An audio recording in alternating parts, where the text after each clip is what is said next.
Баршаңызға сәлем. Бұл видеода мен сіздер .восстановление құру туралы үйретемін. Восстановление не үшін керек десеңіздер, ол сіздерден болашақтағы болатын Windows-тың ошибкаларына қарай жасау керек. Яғни Windows кенеттен өшіп-ұшып кетуі мүмкін. Немесе қайта ошибкасы бар, көк экран шыға беруі, немесе вирустар қаптап кетсе, да того. Сен жұмыс істей алмайтын жағдайда түскенде, ал ондай заттар вдруг болып қалса сіздерге ақпараттарыңызды сақтап қалу үшін немесе бұрынғы жылдам ширақ істеп тұрған қалпына келтіру.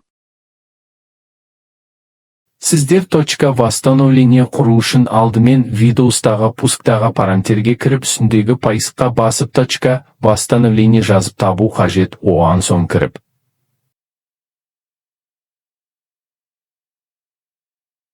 Ашылған баптаудың астында Windows тұрған локальный дискті таңдау қажет және создат сөзін басамыз және керекті сөзді жазамыз, мысалы бүгінгі күн. Шамалы күтеміз. Болды, енді сіздер .восстановление кезінде осы жасақты қолдануға болады және сол кездегі кезге қайтып оратылуға болады. Міне сонымен видео соңына жетті. Осындай пайдалы ақпаратты қайта көргіңіз келсе каналға подписка жасаңыз.